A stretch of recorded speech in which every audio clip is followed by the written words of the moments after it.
Hey, everybody. Welcome back to the podcast. I'm Devin Dickinson with Lauren again today. And we're going to talk about being a leader when you're annoyed, right? And how difficult that can be. And we're just going to talk through some of the challenges of leadership, some stuff I've recently learned, some things I've been sharing with leaders at my organizations and even folks I coach with. So we were just talking about it before the podcast started and getting ready to kick it off. So thanks for joining us. So Devin, start off telling me the story you were talking about when it comes to your soccer team. Soccer season is officially started, right? Yeah. So I always think soccer challenges me. Coaching soccer challenges me more sometimes I think than even leading businesses. It's a different type of leadership, but the lessons that I learn are applicable in business are also applicable on the pitch, and vice versa. And this Friday, it was the day after Thanksgiving, and we had a big game coming up on Monday. We won yesterday, by the way, if you're wondering. Yeah, we did win. Not our best game, but we won. So I was like, I really want to get everyone prepared for it, and it was an early morning practice. I got up early and I was in the shower and I was thinking about some of the players on my team and some stuff that for the last 3 weeks, because we've been, training for the last 3 weeks for this first game, some stuff that's just like been annoying me about some of our players. And I use the word annoying specifically. They're not annoying kids, right? Yeah. But they were annoying me. With their actions, their attitude, like Yeah, a little bit of everything, right? Okay. Like it was a little mix, right? There was like 3 or 4 that I was just like feeling like this is the only word that kept coming in my head was annoying. And I immediately got convicted because I was like, wait a second, they're kids, right? Yeah. Like, first off, let's start there. They're kids, Mhm. right? Secondly, like, it's a blessing. Like, I'm so blessed to be out there and coach. Like, sure, I was waking up early on my day off and I've been super busy. And I'm like, wait, this is a blessing on my life, right? Mhm. Like, I don't want to be annoyed, right, with blessings. And Yeah. so I got very convicted and I prayed about it. And then God brought to mind some scripture. So I went out and did my devotional. And the scripture that he brought was the story about Moses. Mhm. And for those of you who don't know, Moses led the folks out, or the slaves, the Israelites, they were slaves, out of Egypt. And they were on their way to the promised land. A lot happened along the way, but if you think about it, he's this hero Mhm. of millions of folks that he's leading, leads them out of slavery. Yeah. Most of the time, he's their hero. Mhm. But just like great coaches, like I'm a soccer fan, so Pep is like this hero to most folks. Right now, they want to fire him, though, because he lost 6 in a row. And that's exactly kind of where Moses was, right? Like Yeah. he was in this time of like, leadership where all of a sudden the people started grumbling. It said, in the word, it says that they're grumbling and complaining. Mhm. And then in some of the translations, it says that Moses actually gets annoyed with Mhm. them. And I'm like, okay, God, well, this is why he brought the scripture, Yeah. right? Like, Yeah. so I'm doing my devotional, right? And then what happens is they're complaining because they need fresh water. Mhm. So Moses has done this in the past where God used him for a miracle and water came and flowed and everyone was drank from the water. So, but this time Moses is annoyed and he takes his staff and he like strikes strikes a rock. Yeah. And anyways, sure enough, water flows, everyone gets water and he's a hero again, Mhm. but God's not happy with him. Yeah. And what happens is just this act prohibits Moses from going into the promised land. Remember, so he takes them out of Egypt. Some stuff happens. They wander for 40 years, the whole time trying to get to this promised land. This annoyance, though, when Moses strikes out, hits the rock, prohibits him from all entering the promised land. Everybody else gets to go. Yeah. So eventually, I'm jumping ahead in the story, but eventually all these other Israelites, they get to go into the promised land. Moses does not, Mhm. because he's annoyed and he acts out of annoyance and he strikes this rock. And it started like there were so many things that came to my mind as a leader. as a coach, as a manager, as a supervisor, as a CEO, as an entrepreneur, whatever it is in your life when you're leading people. So many things came to my mind about this is that I've realized you can lead when you're annoyed, but you can't lead well when you're annoyed. Mm-hmm. And so in Moses' case, he was annoyed. He struck the rock. Water still came, right? Yeah. But he was annoyed and he didn't do it right. He didn't Mhm. do it well. He didn't represent God well. He didn't represent himself well. Yeah. He didn't help the people. They were grumbling and they were complaining, and he became annoyed. Like in my mind, his feelings were hurt. Yeah. Yeah. Right. And he got annoyed with them, and that annoyance and the way that he acted out of that annoyance disqualified him to lead well, and it kept him from ultimately going into the promised land. Mm-hmm. And so right then and there, I was like, you know what? I need to learn from this. So I repented, right? Mhm. Because I realized I had like a heart that needed repentance, Yeah. right? Yeah. I'm allowing this to annoy me. And I also asked, hey, give me love for these people, especially the ones that are annoying me, right? Yeah. Like, Yeah. and help me not to lead out of annoyance. Now, here's the thing. It doesn't mean that they weren't doing things that could be considered annoying, Mm-hmm. right? But like I would, Or things incorrectly, or things that yeah. needed correction, That's a great way to put it. Mhm. They were still doing things that needed corrected, but the fact that I was leading out of annoyance was not helping them.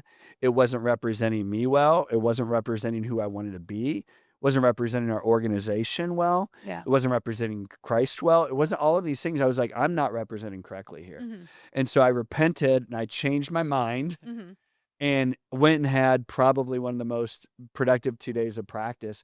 And with those folks in particularly, huge breakthrough, Mm-hmm. huge breakthrough. So I went and I talked to my coaches about this. Uh-huh. And I said, guys, like, here's the thing. I know this isn't just me that deals with stuff like this. I want each of you to reflect upon this and pray about it and think about it. And then this week, I've been going to my leaders and my managers, and I've been talking to them about it as well, because it applies on the pitch and it applies also in the boardroom, Mm-hmm. Yeah. And so I was talking to each one of them, and you could kind of see them going, huh, like, like wide-eyed, because immediately people pop into your head, right? Yeah. And you start to think about situations, and you realize, again, here's the thing. I'm not going to say you can't lead when you're annoyed, but you don't lead well when you're Mhm. annoyed. Mm-hmm. So going back to like the situation you were just in, how do you think then I know you said you talked to your coaches. How did you change how you led the boys then? Yeah. So once I realized there's a heart condition, right? Mhm. Annoyance is kind of a heart condition. And let me break that down for you. Most people don't like this part when I talk about it, because it feels weird to talk about this as an adult, especially as a leader. Like, I'm going to use these words, and as a CEO, you're going to say, "Well, that's dumb," right? Mhm. But if you listen to it, I think it's true, right? You realize that when you're annoyed, most of the time, it's because your feelings are hurt. Yeah. And right now, people probably want to tune me out and go, I'm a CEO. Nobody hurts my feelings. I'm the president of the company. My feelings, I don't have feelings. You're a liar, Mm-hmm. right? You do. Yeah. You totally have feelings, right? Mhm. Like, maybe you've got some thick skin, but listen, we all do. Like, Moses was leading these people for years, right? Mhm. And he was hero for so many of it, right? But like, it says that they're complaining and grumbling against him. I think his feelings were hurt. Yeah. And when I think about me, like, it's not like I'm like, why aren't they listening to me? Like, don't they respect me? Mhm. Or Yeah. do they think I don't know what I'm talking about? Mm-hmm. Right. And this is true in work, right? Like, what the people are complaining and grumbling. Well, they're just a-holes, right? Yeah. Like, that's what people think. Or they just, well, like, they have a problem, right? And, Yeah. or like, they don't know what they're talking about, right? And oftentimes, like, or they have a bad attitude, or I don't want them here anyways. They're Mhm. toxic, right? Yeah. They're just a toxic employee, Mhm. right? There might be some truth to all of that, but really, you need to realize that even if there is truth, Mm-hmm. and that person is maybe not right for the organization, if you're annoyed, you're not thinking logically about the situation, and you're not being rational, and you're not treating the entire situation with the seriousness that it needs, and the logic and the thoughtfulness that it needs.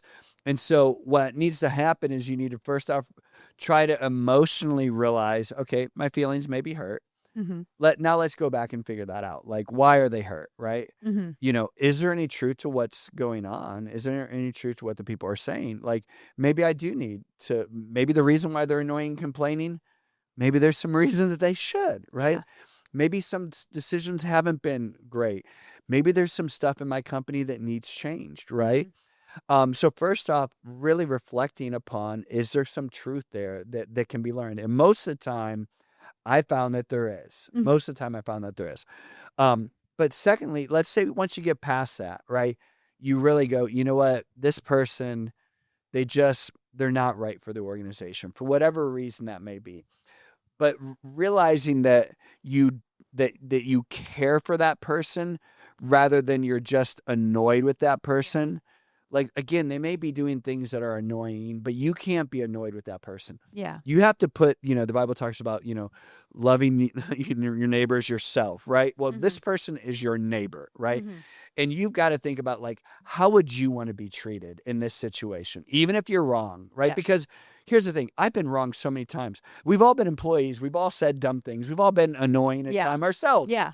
And we would love to be treated with grace, Mhm. right? We would love to be treated with compassion, like, hey, I'm not perfect, right? Yeah. But I think first off, realizing, and one of the things that helps me is like, my kids are now starting to enter the workforce, right? Mhm. And I'm like, how would I want my child to be treated, Yes. Yeah. Because I'm sure we can all be annoying, probably especially younger people when they don't know, right? So I was like, I try to look at that person like and love them first. Mhm. And once I do that, then I can see how can I help them, and helping them and helping the organization might be removing them from the organization.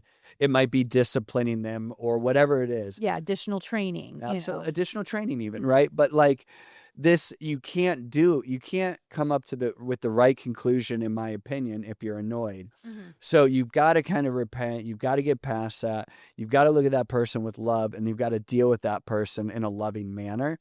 And that's what we did, for me, that's what happened. And huge transformation in my relationship. Here's the funny thing.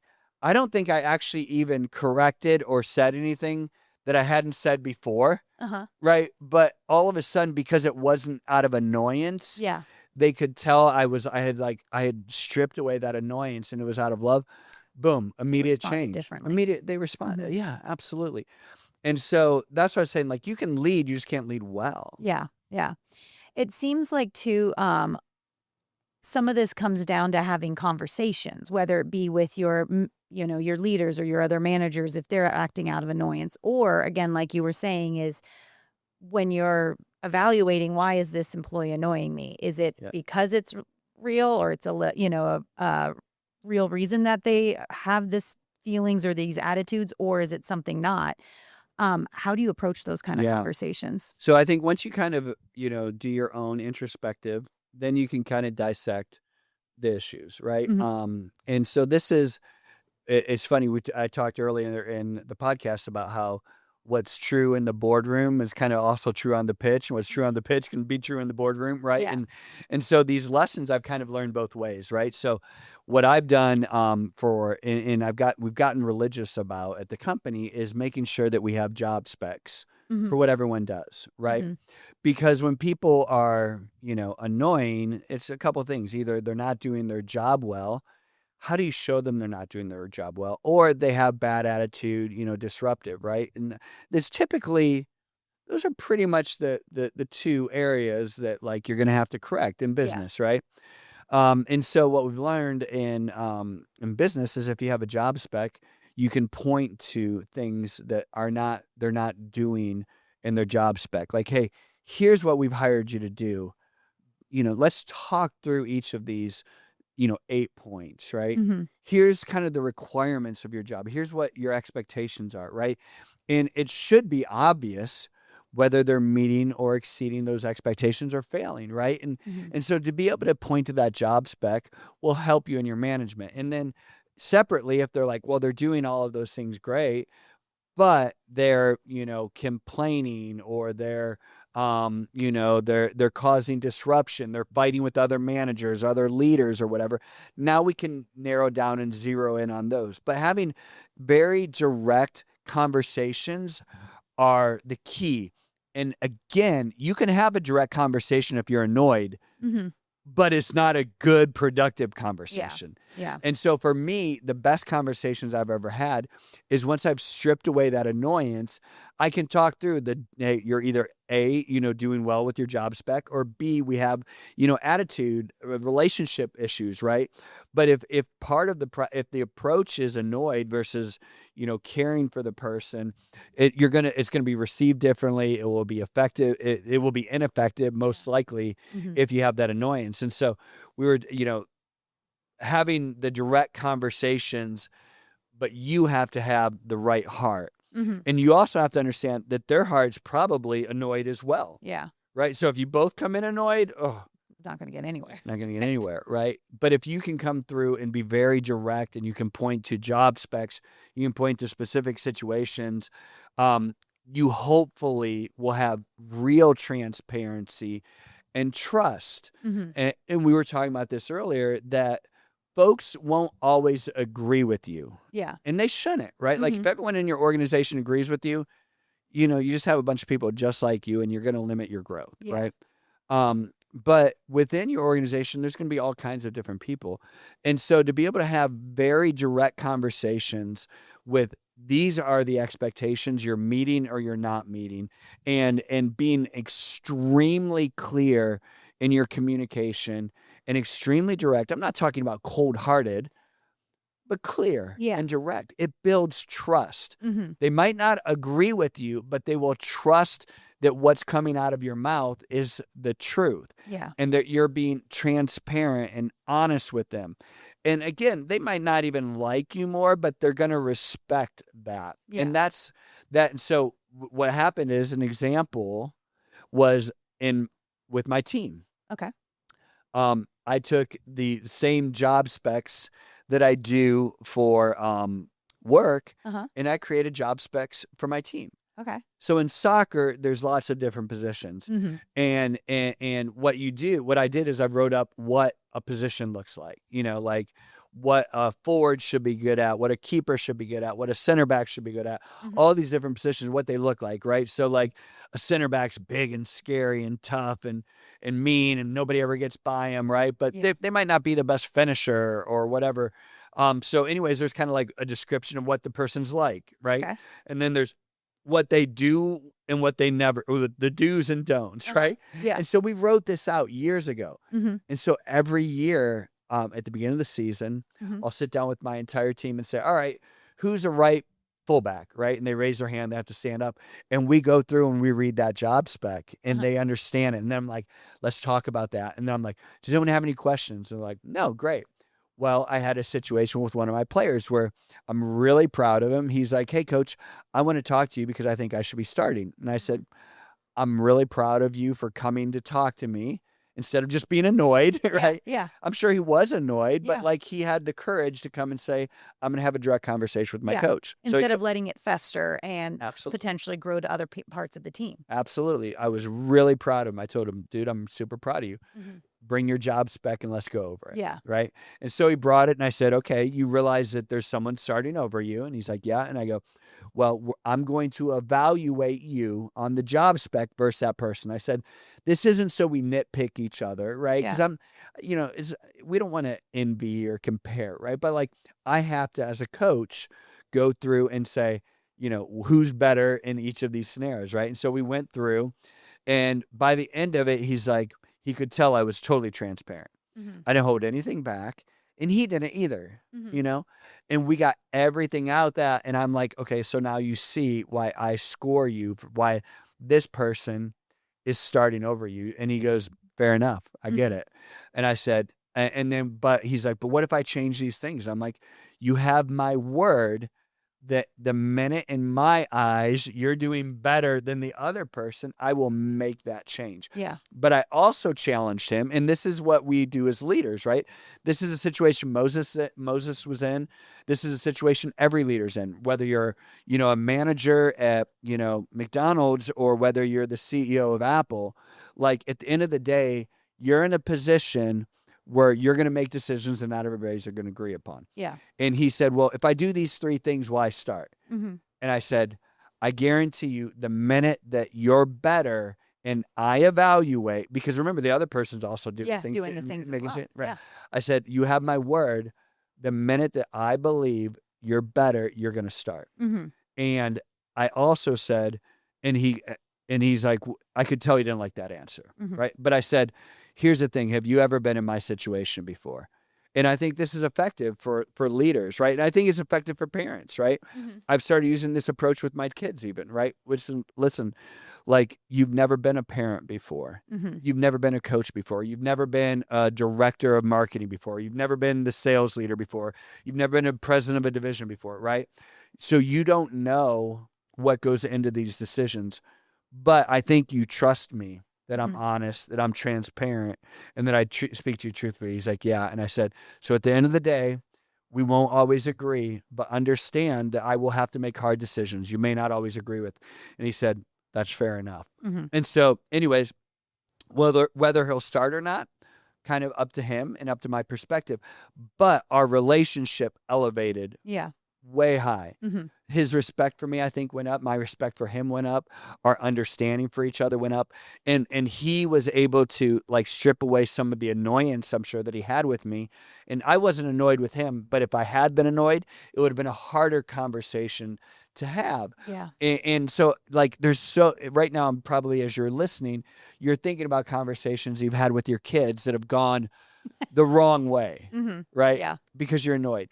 Conversation that you had with your boss that went the wrong way. Mm-hmm. Conversations that you've had, with people that you've led that have gone the wrong way because of annoyance, and things that you wish you could take back. There's so many things I wish that I could take back because I've led out of annoyance. And so I want people to understand this and really get it inside of them. So what would you suggest someone do?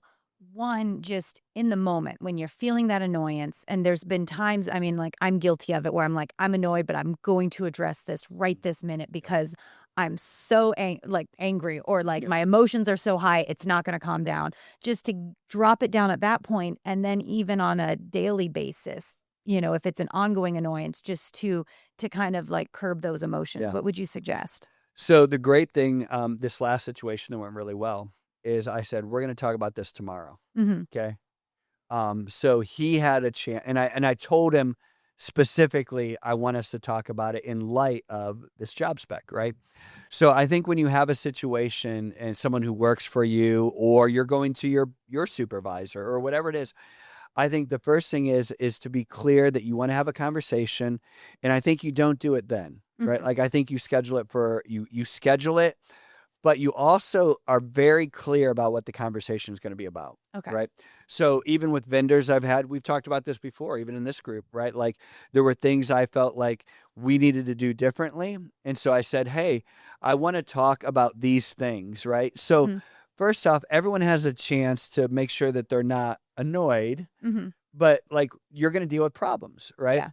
And if you clearly define those problems, right? And I'm not talking about mixing 3 problems into one. Mm-hmm.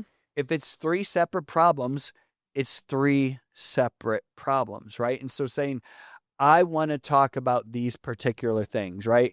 And then letting the person know ahead of time what you're going to talk about, so everyone has a chance to decompress. Mm-hmm.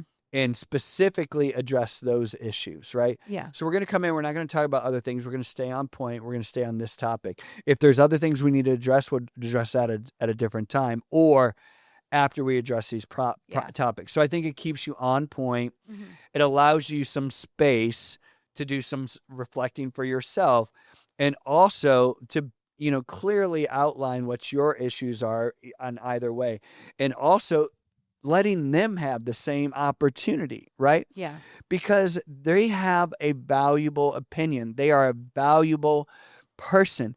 just because you may be their supervisor Mhm. does not mean that their opinion is less valuable than yours. Yeah. You're going to have to make the decision at the end, but like there's reasons why you have people that work for you, right? Yeah. And so letting and being able to clearly listen to how they address the points as well is going to make everybody better. So I think, the first thing is putting a little time and space in, and the second thing is clearly outlining the topics that you're going to talk about. Mhm. How about then just let's say you're in a situation where it's been, like where you were, where you're like 2 weeks have gone by. Now, obviously prayed about it and had the devotional. What if you're in a situation where you're like, man, I've been annoyed for the last 2 weeks. Maybe you can pinpoint it, maybe you can't, but you're feeling that as you're Yeah. dealing with something. Yeah. I mean, I think there's stuff that this is where leadership comes in, right? So a great leader is going to realize, okay, this is something that can be worked upon, right? This is something where I'm going to have grace for people, right? Like we're going to try to err on the side of grace. But once you realize that people begin hurting folks around them, Mhm. Once they become cancerous, once you're dealing with stuff that, like you realize that it's better for them elsewhere, or there needs to be some form of discipline, like you're dealing with your children and Mhm. nope, like this is not okay, Mhm. right? And I need to step in, I need to intervene. That's what a great leader does, right? Mhm. Is deciding like this is past the point of annoyance, and I'm not acting because I'm annoyed. I'm acting in the best interest of that person and the people around them and the people that I have to care for. Because, in Moses' situation, going back, there were people that doing stuff wrong, right? Yeah. And he didn't deal with it. Mhm. And because he didn't deal with it, bad things happened, Mhm. right?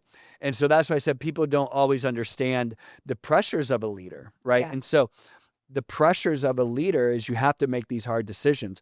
But when you have annoyance, it clouds your decision making. And so for me, I'm like, nope, this isn't me being annoyed. I'm looking at this rationally. There's damage being done. And if I don't intervene, I'm not doing my job. Mhm. And so that's where I think discernment comes in. Mhm. But annoyance will cloud discernment. Mhm. One of the things I've noticed is that as a leader, we like to validate ourselves Mhm. as leaders. Mhm. And this is a human, it's very human, right? Like we like to surround ourselves with people that agree with us, Yeah. right? And sometimes people agree with you just because you're the leader, Yeah. right? So we have to know that. Mhm. But you also you tend to like to point to your successes and say, no, I'm a great leader because look at these people, right? Yeah. Or look at those people. And it was funny because there's a few people that work for me and are on my team and whatnot that I've led over the years. And I'm like, I always want to be like, well, look at that person, right? Mhm. Like, and and I'm like, I'm a wonderful leader. If I just need 11 people like that. But Yeah. I need to be honest with myself. Am I a great leader, Mhm. or is that person just a really wonderful employee, right? Yeah. Like Yeah. they're a great, player. They're very respectful. They do everything that's asked of them, right? Like honestly, like you can't pat yourself on the back because honestly, their parents probably need patted on the back, Mhm.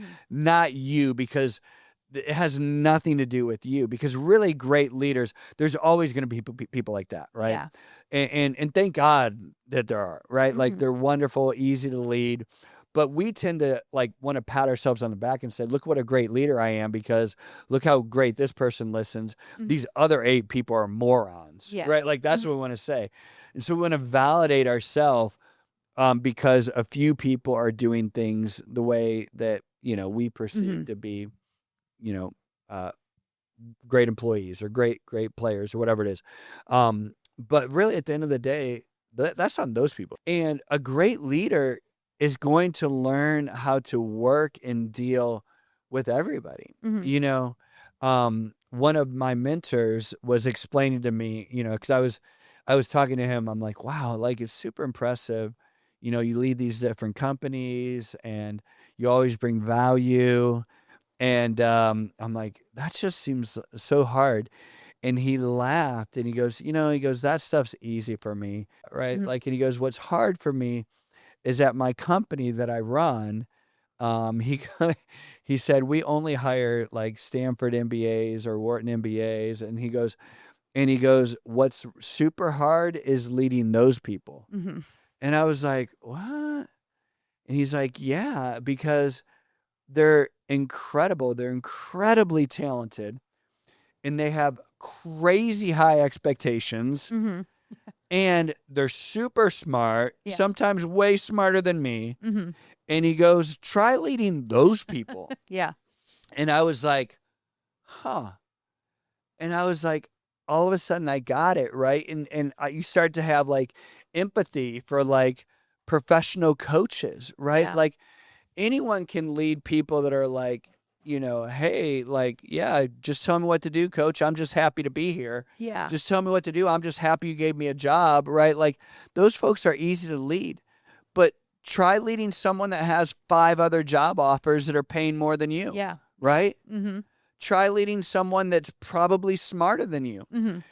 We talk about Phil Jackson, right? Like try leading the Chicago Bulls from the 80s, Yeah. right? Like that's leadership, right? Yes. Like try leading Terrell Owens, right? Mhm. Like an incredible athlete. What are you going to do? Not have him on your team, Yeah. right? Like, Yeah. no, your job is to get him on your team, and your job is to lead him. Mhm. Right? Your job is to hire this marketing director that's amazing, but is going to challenge you at every turn Yeah. because maybe they're smart enough. They Mhm. should be the CEO, Yeah. right? Like that's what great leaders do and what happens is we oftentimes get comfortable, and this is going to be convicting for a lot of us, probably me. It's convicting me all the time. We want to lead people that we feel we that look up to us, Yeah. right? Mhm. And so what happens is a lot of times we lose our level of comfort when all of a sudden you're like, dang, this person's better than me. Yeah. You don't want them around, Mhm. right? Or you don't want more people like that Yeah. because you have your own insecurities that you're It dealing with. highlights your insecurities or Highlights. brings it to focus for you, Absolutely. you know? Yeah, and you don't want to go to the next level. You're Yeah. super comfortable where you're at, Mhm. right? Yeah. But if you're gonna go to the next level, like you've got to hire people that are freaking amazing. Mhm. You've got to have players on your team that literally go, coach doesn't know what he's talking about. I'm better than he is. And I know more than he is. And maybe they do. Yeah.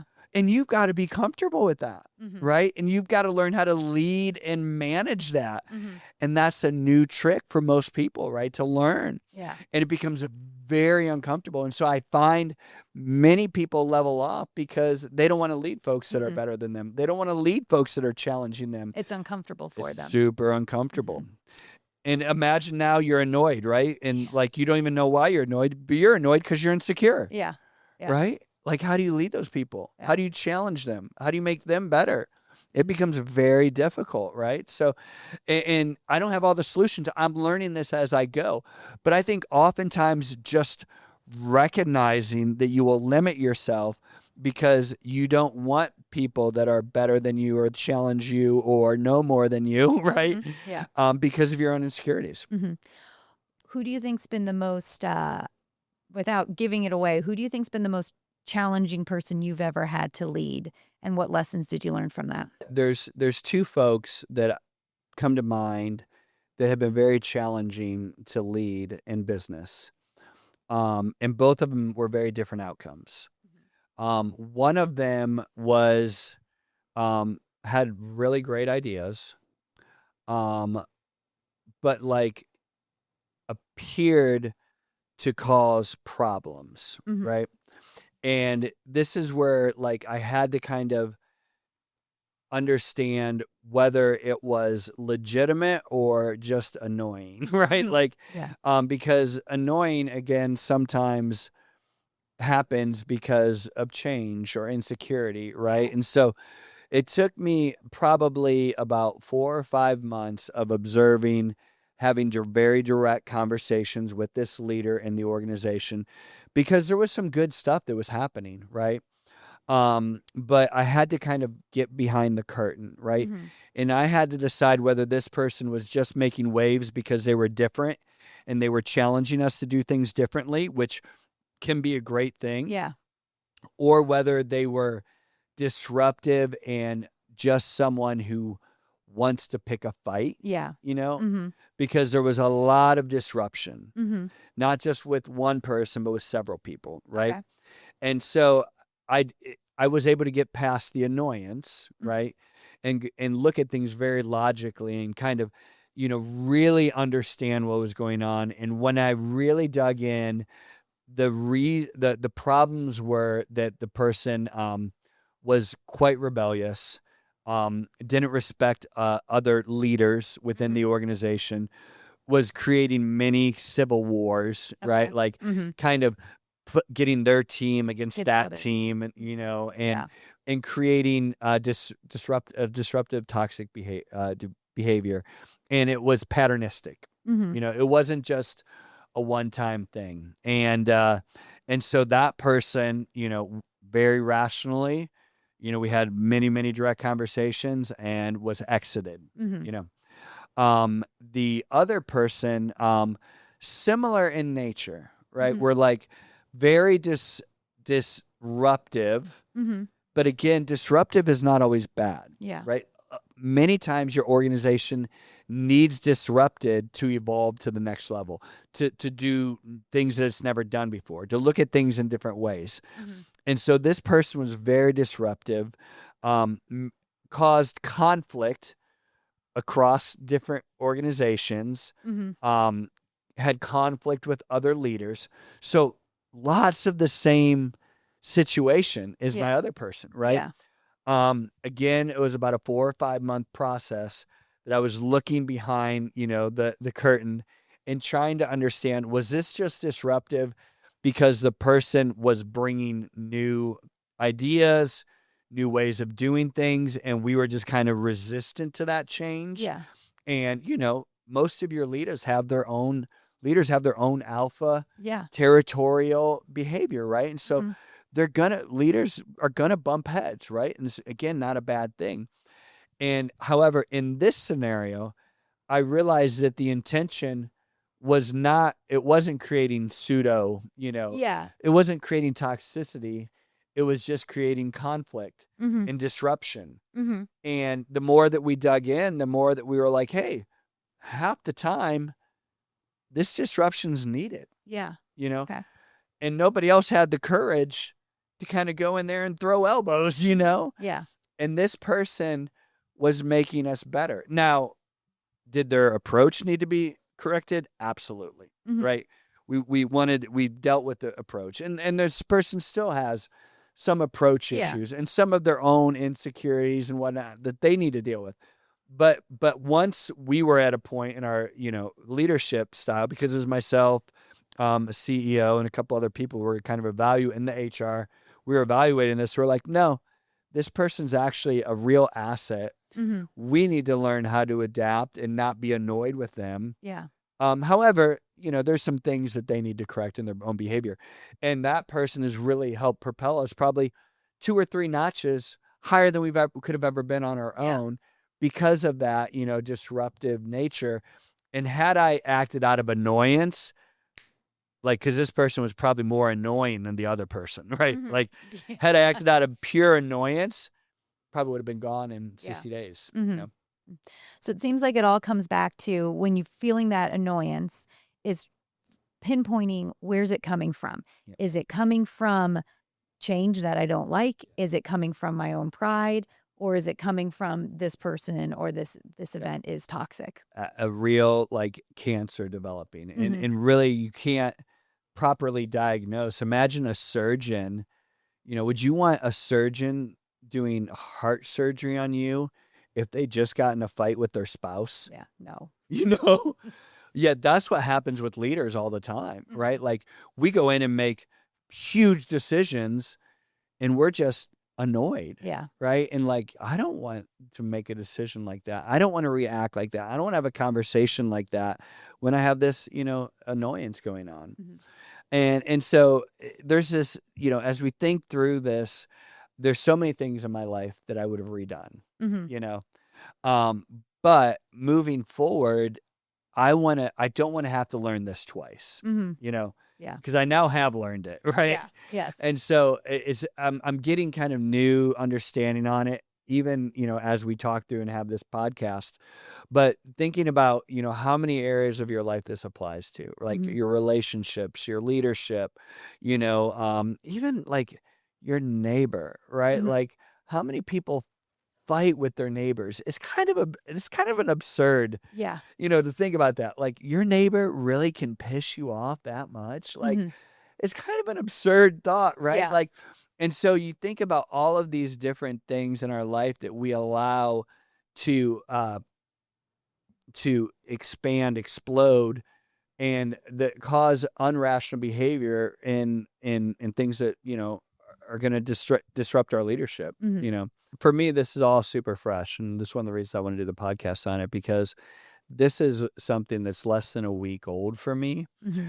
But even over this like short period of time, I've realized that it applies to so much more, right? Like it started with me thinking about players, Mm-hmm. right? Like, Yeah. and then it went to like business. And then I think about parenting. And then you think about dealing with your spouse. Yeah. And then you think about like, just things like your neighbor and Mm-hmm. road rage Mm-hmm. and Parking lots. parking Yeah. lots, right? Like just like what happens when we are making decisions and we react out of annoyance. And, coming back to the last analogy that I use, like we hold people to different standards, right? Mm-hmm. Like when you think about a cardiologist, right? And I use this example about like, imagine a cardiologist is just a person like you and I. Yeah. They're just a person like you and I. Or you think about, the president of the United States, or you think about all these people that, by golly, we hope that they don't lead out of annoyance. Mm-hmm. Like we hope that they are not going to come in and do surgery on our father, Yeah. that is an open heart surgery. We hope that they're wise enough to not allow annoying things in their life to disrupt their performance and with their job. Mm-hmm. And we hope that those folks above us, you hope that the person who is your leader, Mm-hmm. Does not act out of annoyance or make decisions out of annoyance or have conversations when they're annoyed, right? And so like we hope that we hold these, these other folks to that standard. Mm-hmm. And I think we need to begin to hold ourselves to the same standard regardless of where you are, because that's what we're hoping for others, right? Yeah.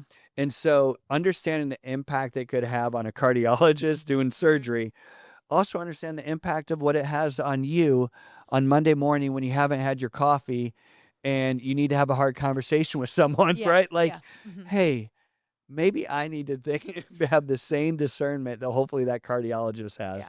And we apply this to our lives as leaders. And so I hope this challenges you as an entrepreneur, as a leader in your pursuits of your dreams, whatever this is. I'm sure that it hits home on many areas, and allow it to change you, because Mm-hmm. this has been a relatively short period of time, and I believe that I've changed just in this shorter period of time, and I challenge you to do the same. Thank you. Thanks, everybody. We'll see you next time.